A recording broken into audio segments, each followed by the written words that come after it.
Good morning साथियों, सभी को गुड मॉर्निंग। कैसे हैं सब लोग? सतीश, रणधीर, उत्तम, लखबीर कुमार, पिंटू चौधरी। चलिए, आवाज अब जाएगा। माइक ऑफ था। सब लोग कैसे हैं? बढ़िया हैं?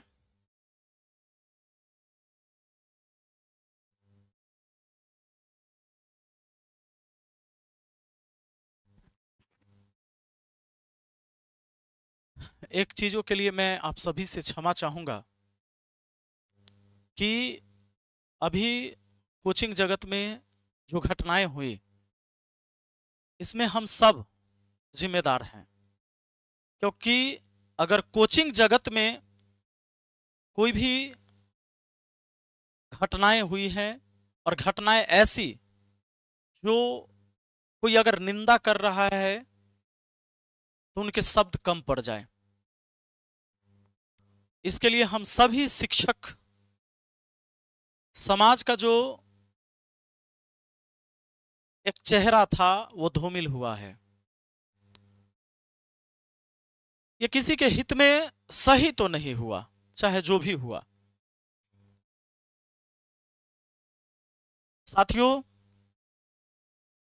मैं आपसे फिर से आग्रह करूंगा कि अब जितनी भी चीजें हो गई वो चीजें अब मामला कोर्ट की होगी। पर आप सबने अपने समय को बर्बाद किया, बहुत सारा टेंशन लिया, तो अब मुझे लगता है कि वापस लौटिए, लगिए फिर से। थोड़ा सा समय लगेगा आपको सेट होने में, अपनी पढ़ाई को फिर से शुरू करने में। बातें दिमाग से एकाएक खत्म नहीं होती है, लेकिन जो परिस्थिति है इसको भी बदलने की जरूरत है। आज सिर्फ वर्चस्व की लड़ाई में एक परिवार का एक नौजवान बेटा जो अपने माँ बाप का बोझ अपने कंधे पर लेने वाला था, वो अब इस दुनिया में नहीं रहा। सिर्फ वर्चस्व की लड़ाई थी। गलतियां कम या ज्यादा हुई तो दोनों तरफ से है, पर क्षति एक तरफ का बड़ा हो गया। वो क्षति, कोचिंग तो दोबारा आप स्टार्ट कर सकते हो कोई भी व्यक्ति, पर जब किसी की जान चली जाए उसे हम दोबारा वापस नहीं ला सकते हैं। मैं एक शिक्षक होने के नाते मैं भी अपने कर्तव्य को निभाया। इसमें भी ना जाने कितनी वो सारी चीजें मुझे सुनना पड़ा, सहना पड़ा। मैं अपने साथ साथ, आप यूं कहिए, अपने पूरे परिवार को भी परेशानी में डाला। क्या आप लोग मुझे सुन पा रहे हैं?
हेलो।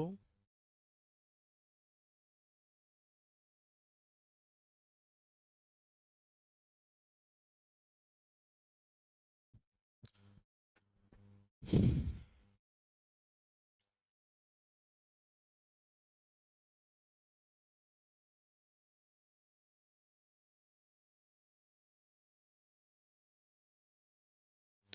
मेरी आवाज जा रही है आप लोग के पास? क्या आप मुझे ठीक से सुन पा रहे हैं? मैंने वाईफाई का कनेक्शन चेंज किया।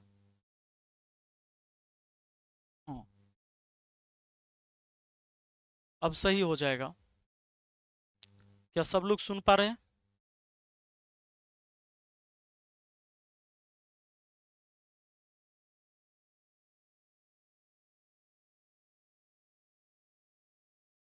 ऑल ओके है?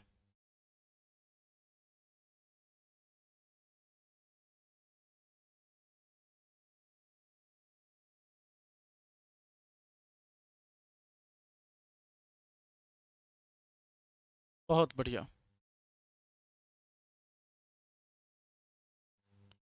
साथियों, तो मैं उसी मुद्दे पर आ रहा था, क्योंकि इस मुद्दे को समाप्त करना है। सिर्फ वर्चस्व की लड़ाई, कभी आपने कुछ ऐसे बयान दे दिया सामने वाले के लिए, कभी उसने आपके खिलाफ बयान दे दिया। ज्ञान बिंदु कोचिंग सेंटर और खान जीएस रिसर्च सेंटर, ये दोनों के साथ बयानों की लड़ाई तो छात्रों के बीच आम था। आपने लगातार सुना भी होगा, आप एग्री करेंगे मेरे इन बातों से। पर ये बयान, पोस्टर, बैनर, मारपीट, गोली, फिर झूठ, एफआईआर, रोशनानंद सर की अरेस्टिंग झूठी एफआईआर में, उसके बाद उनके भाई का संदिग्ध हालत में मौत, यह है जांच का विषय। कानून जो दोषी होगा उसको सजा देगी। हम लोग कानून और न्यायालय पर भरोसा रखते हैं किसी के साथ। पर जितनी भी चीजें हो गई, कहीं ना कहीं शिक्षा जगत को कलंकित कर दिया। अगर ये चीजें पहले से इतने वर्चस्व को रोका गया होता तो ये चीजें नहीं होता। तो हम सब, आप सब जिम्मेदार हैं, छात्र शिक्षक सब जिम्मेदार हैं। इसलिए मैं कहता हूं, हमारे गुरुजी भी कहते थे, जिन्होंने मुझे पढ़ाया, आर.एस. राठौर सर, एक टाइम बिहार के सबसे मशहूर गणित के शिक्षक हुआ करते थे। वो कहते थे कि तुम्हें भगवान ने आंख दिया है वो तुझे देखने के लिए, तुझे कान दिया है पर्सनल तुझे सुनने के लिए। अगर ईश्वर की मानसा यह होती कि कोई देख के तुझे बोल दे और वही तुम मान लो, कोई सुनकर तुझे सुना दे और तुम वही मान लो, ईश्वर की यह मानसा होती तो तुझे पर्सनल आंख नहीं देते, पर्सनल तुझे कान नहीं देते। इसलिए अपने कान को खोलो, अपने आंखों को खोलो और सही से देखो। आज शिक्षा जगत में जो भ्रामक खबरें फैलाई जा रही हैं, यह आज तो मैंने केजीएस की बात करी, खान जीएस रिसर्च सेंटर की बात करी कि फर्जी वो सारे चीजें बनाए गए। इसको इनकम टैक्स ऑफिसर फर्जी बना दिया गया।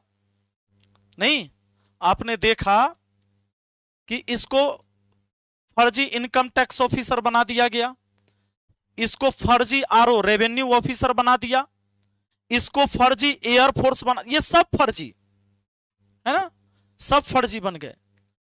तो इसलिए मुझे याद आया कि मेरे गुरुदेव ने जो कहा था कि अपनी आंखों को खोलो, अपने कान को खोलो, ईश्वर ने तुझे अलग से दिया है। उसकी मानसा होती कि तुम किसी के द्वारा सुने गए बात को ही मान लो, किसी के द्वारा देखे गए बात को ही तुम देख लो, तो भाई में अकेले एगो के दे देता, बाकी भाई सब वैसे ही उसके वजह से ही सुनता और देखता। तो अपनी लॉजिक का इस्तेमाल करना जरूरी है। भ्रामक विज्ञापन, ये ऊपर से आप यूपीएससी के कोचिंग से ले लो, नीचे तक आता है। यह मुद्दे पर जिस पर मैं बात कर रहा हूं अभी, ये भ्रामक ऐड की, भ्रामक प्रचार की और एकदम फर्जीवाड़ा की, इस पर तो बहुत सारे शिक्षक बोलने से बच रहे हैं, क्योंकि बहुत सारे लोगों ने ये किया है और इस पर वो बोलने से बचते हैं। वो सोचते हैं कि भाई कहीं मैं इसमें पढ़ूंगा तो मेरे ऊपर भी हो जाएगा, हो सकता है। साथियों, मेरा जो कर्तव्य बनता था कि मैं आपकी आंखों को खोलो, क्या आपको ऐसा नहीं लगता कि मैं यहां 10 लड़कों को आज बुलाकर वर्दी पहनाकर कह दूं कि पिछला बैच जो मैंने दिया था उसमें ये 10 लड़का बिहार पुलिस बना था, तो तुम लोग आ जाओ, तो क्या आप मोटिवेट नहीं होते इससे? मैं अगर सबकी कहानी बारी बारी सुना दूं, ये बहुत गरीब है, ये है, ये वो है, इसके पिताजी ठेला चलाते थे, लेकिन ये मेरे यहाँ 5 महीना पढ़ा, मैंने इसको दरोगा बना दिया, आप मोटिवेट नहीं होते इससे? शिक्षक समाज का आईना है। शिक्षक को स्टूडेंट देवता की तरह मानता भी है। आज भी शिक्षक को जितना सम्मान दिया जाता है, इतना सम्मान किसी और पद पर, किसी और पद के लिए निकलता भी नहीं किसी से, लेकिन हम सभी शिक्षकों ने इसे कलंकित किया है। मैं पूरे शिक्षक समाज की तरफ से भी माफी मांगता हूं। हम आपके इमोशन के साथ आपकी गरीबी को बताकर बेचना, ये कहीं शोभा हमें नहीं देता है। मेरा कहना यह है कि अगर मैंने 10 छात्र को बिहार पुलिस बना दिया किसी बैच में पढ़ाकर, मैं कभी इस तरह की भ्रामक ऐड करने की कोशिश भी नहीं किया। अगर 10 छात्र हमारे पास होते हैं, 10 छात्र हमारे पास हुए और मैंने 1000 छात्र को पढ़ाया होगा, तो 990 फेल भी हुआ है, 990 फेल भी है। अगर 1000 छात्र में से 10 छात्र पास हुए तो 990 फेल है। मेरे पढ़ाने से अगर ये पास है तो मैंने ही पढ़ाया इसको कि वो फेल हो गया, तो मैंने इनको कैसे पढ़ाया, इनको कैसे पढ़ाया? एक बैच में ही पढ़ाया सबको, तो 990 फेल और 10 पास क्यों हुए? क्या यह दर्शाता है कि मेरी शिक्षा में क्वालिटी थी? मैं रिजल्ट दे सकता हूं, अगर मेरे बस में होता तो सिर्फ मैं 10 को क्यों देता? मैं तो चाहता ये 990 भी हो जाता। ये जो रिजल्ट आती है, ये जो आप पास होते हैं, ये आप मेहनत से होते हैं। रिजल्ट देने वाला कोई संस्थान या कोई टीचर कभी नहीं हो सकता। कोई भी संस्थान और कोई भी टीचर का सिर्फ और सिर्फ जो है अपने तरफ से वो बेहतर शिक्षा दे सकता है, रिजल्ट देने वाला वो नहीं होता है। आप अधिकारी बना लो, ऑफिसर बना लो, आप कहते कोई मैंने बना दिया, आप नहीं बना सकते। ये 10 छात्र ऐसे छात्र थे, वो आपके यहां ना पढ़ के किसी और के यहां पढ़ते, इनके पास इतनी योग्यता थी, वो निकल जाते, वो अपने घर पे बैठ के भी पढ़ता तो हो जाता। हम सिर्फ आपको मदद करते हैं पढ़ने में, हम रिजल्ट देने के लिए पैदा हुए ही नहीं हैं। इसलिए मैं इस पूरे भारतवर्ष के छात्र को हाथ जोड़कर कहता हूं कि आप आज से कम इस घटना से यह सीख लीजिए कि बुलेट बटाएगा, थार बटाएगा, पैसे बटाएंगे, आईफोन बटाएंगे और बताया जाएगा कि यह रिजल्ट मैंने दिया है। आप यकीन मत करो। आप किसी के पास जाओ, शिक्षा के लिए जाओ कि मुझे आपसे शिक्षा लेना है। आप गणित के टीचर हैं, मैं आपसे गणित पढ़ना चाहूंगा। आप अच्छे जीएस के टीचर हैं, मैं आपसे अच्छा से जीएस को पढ़ना चाहूंगा। इंग्लिश के टीचर आपसे मैं इंग्लिश पढ़ना चाहूंगा। आप रिजल्ट देने वाले नहीं हैं। रिजल्ट होना ना होना मेरी मेहनत और मेरे किस्मत के ऊपर निर्भर करेगा। साथियों, मैं यही तो आवाज उठा रहा था, और जब ये आवाज मैंने लगातार उठाए तो मुद्दा को डाइवर्ट करने के लिए क्या किया गया, मेरे ऊपर कई सारे लांछन लगाए गए। मुझे कहा गया कि नचनिया है ये, तो मैं उसको गलत नहीं मानता हूं। कहा गया कि नाच करता, हाँ मैं करता हूं आज भी। मैं तो एक जमाने टिकटॉक स्टार रहा हूं, मैं अच्छा एक्टिंग करता हूं, मैं अच्छा क्रिकेट खेलता हूं, बिल्कुल मैं अच्छी ड्राइविंग करता हूं, मैं अच्छा स्विमिंग करता हूं, ये मैं कर सकता हूं, तो मैं करता हूं। मैं आगे भी रील्स बनाऊंगा, आगे रील बनाता हूं, पर इससे किसी की हत्या नहीं हो जाती है। कोई मोटिवेट होके कोई हमें 1-2 लाख रुपए नहीं दे देता इससे, और मैं किसी का शोषण नहीं कर लेता हूं। इन चीजों से मेरे समाज के ऊपर गलत प्रभाव नहीं पड़ता है, और जब खाली टाइम होता है तो मुझे ये करना चाहिए। मैं इस संसार में पैदा लिया हूं जीने के लिए। मैं कोई हॉस्पिटल के आईसीयू में पैदा नहीं लिया हूं कि मैं एकदम सीरियस रहूं अपने लाइफ में। तो साथियों, जब ऐसी ऐसी बातें हुई, यह भी कहा गया कि यह जातिवाद कर रहा है क्योंकि आज खान सर के साथ नहीं है। खान सर के बारे में मैंने बताया, कहा कि बहुत पहले से क्यों तुमने नहीं बताया। जब मेरे दोस्त थे मुझे कोई गलतियां नहीं दिख रही थी। जब इस बार की घटना में वो डिग गए अपनी बातों पर कि नहीं भाई, हम सुनबे नहीं करेंगे, हम समझौता नहीं करेंगे, समझौता न करने की वजह से आज किसी की जान चली गई, तो आप कोचिंग से पैसे कमाकर क्या कर लोगे? क्या अपने दिल को सुकून दे पाओगे, तसल्ली दे पाओगे? या रोशन सर का भाई आज नहीं है, वो कैसे अपने आप को समझा पाएंगे कि कोचिंग के वजह से उनके भाई का मौत नहीं हुआ? आप दोनों की वर्चस्व की लड़ाई में एक ऐसी जान गई है जो आप दोनों के दिल में कसक हमेशा रहेगा। साथियों, मुझे जातिवाद से जोड़ा गया, लेकिन मैं कहना चाहता हूं, सोचिए, जब हमारे वासुदेवपुर चंदेल के एक राजू पासवान है, ये हर चीजें बताने की जरूरत नहीं है।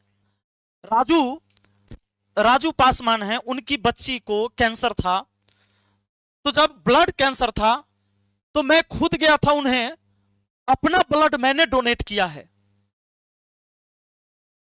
यहां तो कोई जातिवाद बोलने वाला नहीं पैदा हुआ था। और सिर्फ मैं नहीं, जितने मेरे छात्र मेदांता हॉस्पिटल में, और डेट भी देख लो 14 जुलाई 2025, ये जितने भी मेरे पीछे खड़े लोग हैं, चूंकि ब्लड कैंसर था, बहुत ब्लड की जरूरत थी, तो ये सारे लोग ब्लड डोनेट करने मेरे एक बात से गए और आए, क्योंकि वो गरीब परिवार से थे। अब ये कहोगे कि मेदांता में कैसे इलाज हो रहा था? सरकार के कुछ सहयोग राशि आता है जिसके वजह से उनका हो रहा था, और ब्लड कैंसर में मैं और अपने साथ सभी लोगों से बुलाकर ब्लड डोनेट करवाया। वहां तो मुझे कोई जातिवाद में नहीं तौला, पर यहां क्या किसी की मृत्यु हो जाती है, क्या मुझे उस तरफ से खड़ा होना जातिवाद हो गया? इसका तो यह मतलब है कि अगर आप ब्राह्मण से हैं और ब्राह्मण के साथ कोई अन्याय हो और आप खड़ा हो गए तो जातिवाद हो जाएगा। आप राजपूत समाज से हैं, राजपूत समाज में किसी व्यक्ति के साथ अन्याय हो जाएगा, आप उधर से खड़ा हो जाएंगे, तो क्या यह जातिवाद हो गया? क्या हम सिर्फ दूसरे जाति के तरफ से खड़ा होना ही मतलब इंसानियत होगी, और अपने जात के कोई भी व्यक्ति के साथ अगर गलत हुआ वहां खड़ा होना जातिवाद हो जाता है? आप सबसे मेरा तो अब एक ही आग्रह है कि भ्रामक ऐड, भ्रामक खबरें मत देख कर आइए। सोशल मीडिया बेईमानी का सबसे बड़ा अड्डा, झूठ का सबसे बड़ा अड्डा बन गया है। इतनी भ्रामक चीजें फैलाई जाएगी, किसी के बारे में कुछ भी लिखकर पोस्ट किया जा सकता है। तो आपसे आग्रह होगा हमारा कि आज के बाद से किसी भी शिक्षक के पास जाइए तो सिर्फ उससे पढ़ने के लिए जाइए, रिजल्ट देने वाला वो पैदा नहीं हुआ है। और मैंने आज तक ये चीजें नहीं किया कि मैं किसी को बुलाकर 60 लाख बच्चे पढ़े हैं। मान लो एसएससी में किसी को नौकरी होता है, हो सकता है मैथ गगन प्रताप सर से भी पढ़ाओ, राकेश यादव सर से भी पढ़ाओ, हमसे भी पढ़ाओ, यूट्यूब पर वीडियो पड़ी है। तो वैसे तो मैं भी कह सकता हूं कि वो मेरा इनकम टैक्स ऑफिसर है, पर मैं ये कभी नहीं कह सकता। क्यों नहीं कह सकता? क्योंकि उसके जीवन में सिर्फ मेरा योगदान नहीं है कि मैं उसकी ठेकेदारी ले रखा हूं। जब बचपन से वो टेबल पढ़ा होगा, जब वो पहाड़ा सीखा, गिनती सीखा, जोड़ घटाव गुना भाग सीखा, वहां तो मैं नहीं था। उन टीचरों का भी योगदान है जो गांव में उनके हाथ को पकड़कर पेंसिल पकड़वा के जब बचपन में पढ़ाना सिखाया था उस छात्र को, योगदान उसका भी है। क्या गांव में पढ़ाने वाले छात्र, गांव में पढ़ने वाले छात्र और गांव में पढ़ाने वाले शिक्षकों का योगदान नहीं है उसमें? आज कोई ऑफिसर बन जाए, क्या उन शिक्षकों का योगदान नहीं है जो गांव में एक झोपड़ी में पढ़ाते हैं? उन सब का योगदान है, और क्रेडिट हम यहां आकर ले लें? इसलिए अगर आप भरोसा करिए तो सिर्फ एक बात पर करिए कि आप अच्छे शिक्षक हैं। मुझे आपसे वो सब्जेक्ट पढ़ना है जिसके आप शिक्षक हैं। मुझे इस बात से कोई नहीं फर्क पड़ता है कि आप कैसे फर्जी दरोगा बना सकते हैं, आरओ बना सकते हैं, इससे कोई फर्क नहीं पड़ता मेरे जीवन में। अगर ये संकल्प आप लेंगे तो यकीन मानिए शिक्षा व्यवस्था फिर से सुधरेगा। और शिक्षकों को भी ये करना चाहिए कि भाई मैं तुझे पढ़ाने वाला हूं, रिजल्ट देने वाला मैं नहीं हूं। रिजल्ट तो तुम्हारी मेहनत और तुम्हारी किस्मत होगा तो होगा। इसलिए अब हम लोग पढ़ाई पर लगेंगे और कल से पढ़ाई पर लगिए।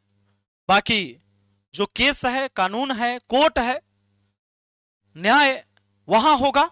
हम लोग जज नहीं है कि किसी को यह कह दे कि यही गलत है और वो गलत नहीं है। पर जितनी घटनाएं हुई, गलतियां दोनों तरफ से हुई, कम या ज्यादा, पर उसका सबसे बड़ा नुकसान रोशन आनंद सर को भुगतना पड़ा अपने भाई के रूप में, जिसे हम कभी भी लौटा नहीं सकते हैं।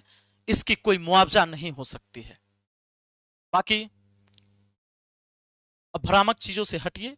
आप हमारे छात्र हैं, छात्र का काम है फिर अपने लिए समय निकालना, पढ़ना और अपनी पढ़ाई पर ध्यान दीजिए। क्योंकि ये चीजें अगर हम महीनों महीने चलाते रहेंगे और चलते रहेगा, चीजें कभी नहीं बदलेगी। इसलिए हमारी आपकी भी जिम्मेदारी है कि इस व्यवस्था को अब ठीक करने की कोशिश करें। चलिए बहुत बहुत धन्यवाद। और कल से हमारी क्लास चलेगी कंटिन्यू। आपके जितने भी एप्लीकेशन पर क्लास चल रहे हैं, चाहे वो मास्टर बैच का चल रहा है, चाहे ब्रह्मास्त्र बैच में चल रहा है या रेलवे के बैच चल रहा है, सभी में क्लास कंटिन्यू होगी और मैं खुद क्लास लेते रहूंगा। चलिए बहुत बहुत धन्यवाद। और मेरी बातों से किसी को भी जाने अनजाने में चोट पहुंचा है, दिल को ठेस लगा है, मैं माफी चाहता हूं। कई मेरे ऐसे शब्द भी जुबान से निकले होंगे उस गुस्से में जो नहीं निकलने चाहिए थे। एक शिक्षक को शोभा नहीं देता। पर क्रोध होना और क्रोध में कोई भी चीजें बोल देना कहीं ना कहीं बाद में पछतावा देता है। कई ऐसे शब्द जो मुझे भी पछतावा है।